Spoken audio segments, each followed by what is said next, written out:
Oh, she's simply delightful. Comedy is quite difficult. Charming woman. It's amazing how he ever let her slip away from him. You have to be able to have fun and portray that sense of fun to the audience watching you. Bye, Vicky. Watch out for snakes. Oh, get that thing away from me! Oh! Oh! What is it?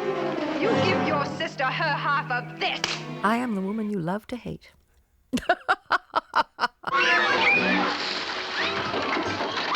We're not sisters. I've never seen her before in my life. The key scene in Parent Trap was the tent scene when the two sisters discover they're sisters. There's more to it than just switching places. Susan was pretending to be Sharon and Sharon Susan. And then I think everybody started to get a bit confused because I was often confused. Surprise! The matching of the two girls. Both of them? We were terrified all the way through the picture that it wasn't going to work.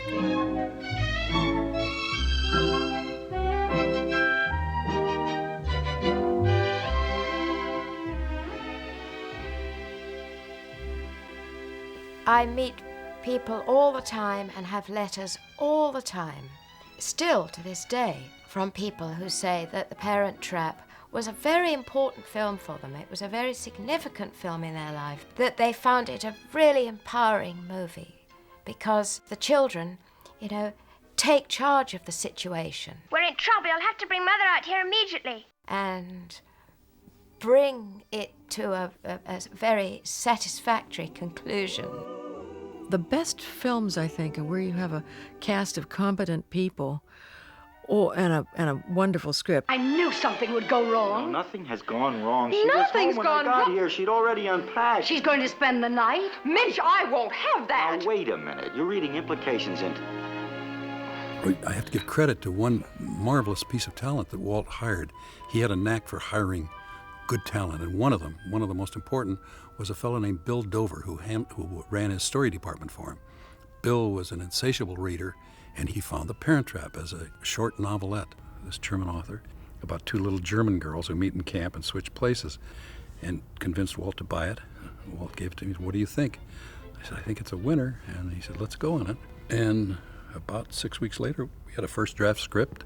In The Parent Trap, the fact that the parent separated these twins and never told the other one that they had a twin somewhere in the world is extraordinary, but, you know, that's the story. You can't get into that too much. You'd say it and get by it, but they did want to switch places and meet their parents. The basic kernel was there, and all we did was switch the locale to California and Boston, make one girl a proper Bostonian and the other a little wild, rebellious Californian girl with a dude ranch father. Perfect story for Hayley Mills. Walt was trying to get as much out of Hayley as he could while she was still that certain age, on the verge of womanhood, but not quite there yet, you know, and she was so good at that, and such a delightful young lady as well, that I think if he'd had 8 more scripts and enough time to do it, he would have done them too with her.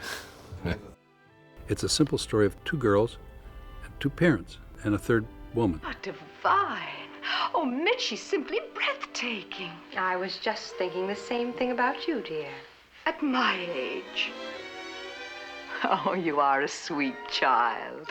My love for David Swift started the day I read his script. I was in New York when my agent called to say there had been a request from the Disney studios for me to do a movie. And I said, naturally, send me the script. So he sent me the script, and it was wonderful.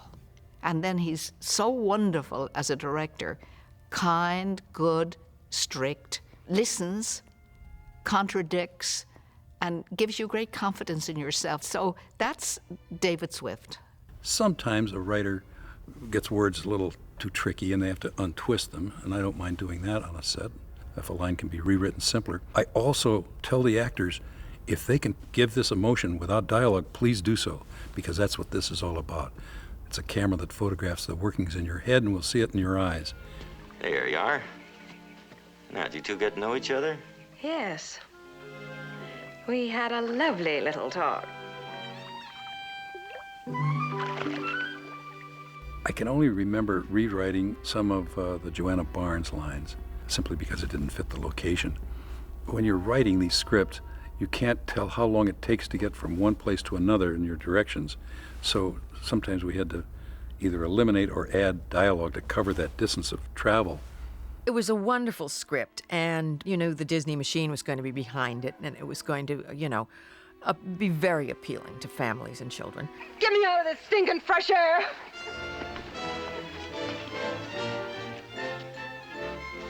I had no idea how to shoot twins when I came on this show. Where you'd have the two Hayleys speaking to one another. They would shoot that in a combination of ways. They would do it through the sodium traveling matte process, they could do it through split screen, or they could do it as a series of over-the-shoulders. Are you thinking what I'm thinking? Ub Iwerks, who animated Mickey Mouse, came back to have quite another career as our resident technical genius. Ub had discovered this process called sodium vapor. Today we call it either blue screen or green screen, and we do the same thing with it.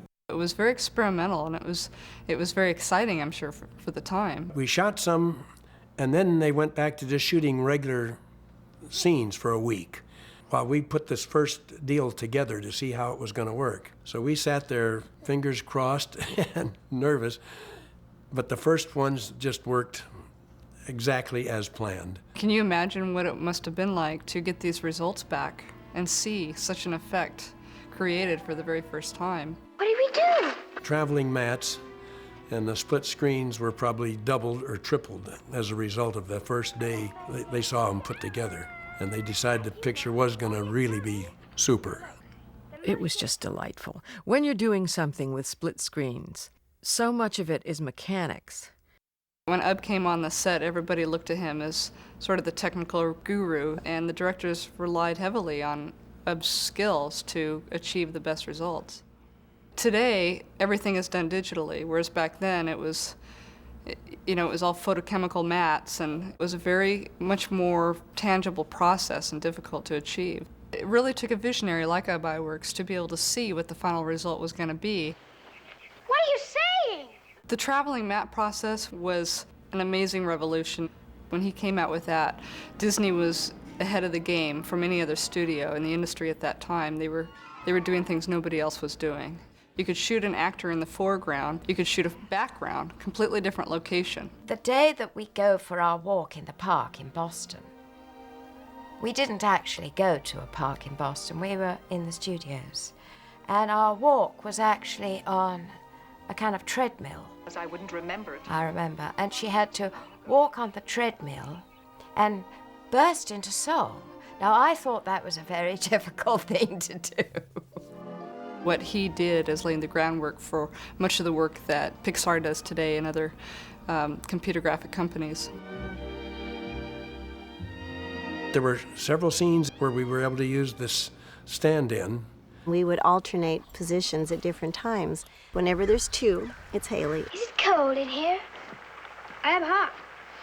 Want a fig Newton? And whenever there's a three-quarter or intermixing between, one is me. Turn it down over there. I was very embarrassed when I had to do the dress scene, and I couldn't understand why I had to do that. Couldn't I use my hand and have her up looking back? Well, she can't be down here with her face and be up there, so I was that twin that was standing with her back to the rail, and she cut out and let my little bottom and my legs show. But I got to get even because then she had to walk into the dance floor and do the dancing. Our privacy was protected, and it almost was like diapers. We were so well padded. I made certain of that. I had about 10 pairs of underpants on. And then they start fighting together. Well, that was mayhem that day. It was glorious mayhem. And I played one part in the fight, played Susan first in the fight and then Sharon, or was it the other way around? I can't quite remember now, but we rolled around and anything went. You could pick up a large piece of cake and throw it at somebody with impunity. And at one point, David said, well, pick up this. It was like a sort of custard pie in a plate, but it was just a lot of sort of foam. Picked it up and rammed it happily into Susan Henning's face, you know. Oh, that was a good job. And they said, all right, all change. Then, of course, I had to go on and change my clothes and then be Susan and get the pie pushed in my own face, which was a very interesting bit of instant karma. I've never forgotten that. They had dabs of cake and ice cream all over my face, but you can still see she has these beautiful, big, round, piercing blue eyes, and I have more of a pale gray eyes. And if you look carefully, that's a good time to see the difference of us face front. Leon Charles was the, quote, dialogue coach, unquote, on the picture. Leon was a good help. He got their lines so they weren't afraid of the lines, and he rehearsed scenes with the children. He never superimposed any directorial comments, but he just rehearsed the actors in their parts, which was a great help because they got to bounce back and forth, and then I would get them ready to go to rehearse, and I'd say, I want you to forget everything that you had, forget all the cues, forget what other actors said to you at all. We're changing the whole story around. And that would shock them, and then I'd say, no, we're not changing the story, but I want you to forget what happened. And then we'd start fresh. They'd cleanse their minds, and we'd start again. I said, you've never heard this dialogue before. This is the first time you're hearing it. And that alerted them, and their eyes opened up, and then they do the scene properly. In my memory of any particular director I've ever had, it was David at the top. First, he would set the stage of what he was expecting. Stay here, do not how to do something, but what the parameters. They were so firm that you were so at ease knowing you knew what he wanted and you could give it to him. He allowed your creative, artistic character to come out. So we were able to be ourselves, and yet in a very definite circumstance. The key scene in Parent Trap is the scene between the two girls in the tent when they're sent to the tent for punishment, and they discover they're sisters. Don't you find it peculiar that we both look so much alike and have the same birthday? It's just one of those things, isn't it? She was the right one to dig for that secret. Will you come inside a minute? Please? It wouldn't have worked the other way for the California girl to do it. If they don't get the emotional impact of that scene, you're dead in the water for the rest of the film because nobody will care. And Hayley just did it to perfection. It's my mother. But it's my mother, too. Everything I wanted out of that scene, she came through with beautifully, with very little coaching. Lunch. You go. I'm not hungry. She had you on the verge of tears at that point. So you really cared about them and seeing their parents, and you believed all of that. Golly. Sisters. Yep, that little child was a marvel. The confusion between Sharon playing Susan and Susan playing Sharon arose with the accent. It got a little bit confusing when Susan's Boston so-called accent slipped and Sharon's American so-called accent slipped. My very own father. Own father? Father. Father. She was assuming an accent anyway. What wasn't acceptable, of course, is when Susan's American accent slipped, because she was American. But hopefully those little slip-ups were acceptable and understandable. In fact, I think there was one scene where I wasn't sure who I was supposed to be, and that's the scene coming down the stairs when they're both dressed identically, and they try to fool Mum and Dad, but they don't know, and I don't think we knew who we were. I don't know who we were. Sharon, go right upstairs and put your suit on now. Go on. Are you sure she's Sharon? Of course she is. Aren't you? The Sherman Brothers came up with a perfect song for The Parent Trap. We had the dinner staged. That was part of the script, but we didn't have the entertainment staged. There was no number. I was shooting. I'd left my script up on the third floor of the studio, and I ran up fast in between shots of rehearsal and to get my script, and as I was rushing back down, Walt came out and grabbed me in the hallway. He said, "Bud, come here, I want you to meet two guys." I said, "Walt, I don't have time." He says, "It's my studio, come with me." Well, he had a good point there. I think either do it or go find another job. So I went with him. He says, "I want you to meet these two fellas," and he said, they're talented musicians, I think you'll like them. Dick and Bob Sherman. And they sit down at a piano in his office, and they play this tune called For Now, For Always. And I thought right away, I said, that's one of the most beautiful love songs I've ever heard.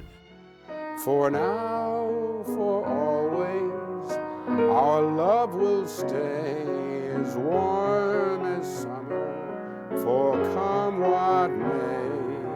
And then Walt said, now play the other one, where the two girls dance together. I said, wait a minute, that's not in the script. And he said, but listen to this. And they sang this song. Let's get together, yeah, yeah, yeah. And they played it, and I said, what do you know? Let's think about that. He said, Walt says, no, we're not going to think about it. We're going to do it. And I said, oh, okay, Walt.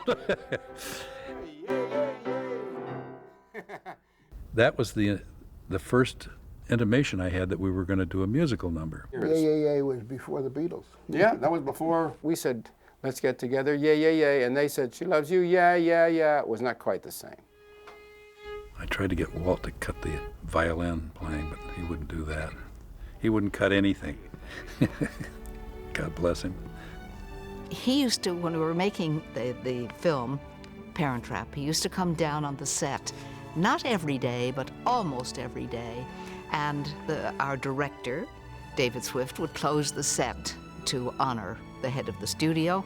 And Disney would tell us how wonderful the Rushes were and how pleased he was and how we were all so wonderful and the photography was wonderful. And we were all very thrilled, and we'd stand there with our mouths open and listen to him. And then he'd say goodbye, and we'd open up the set again and go back to work.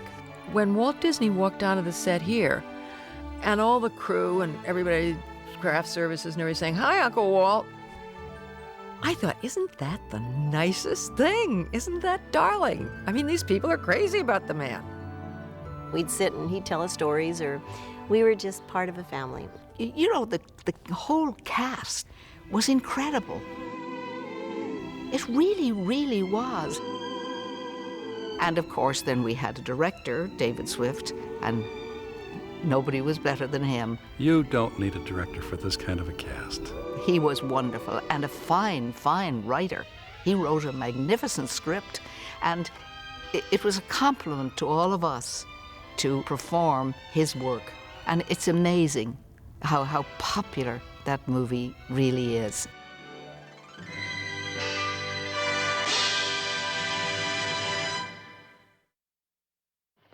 Ruth, she was a darling, marching across that dam with the Colonel Bogey March.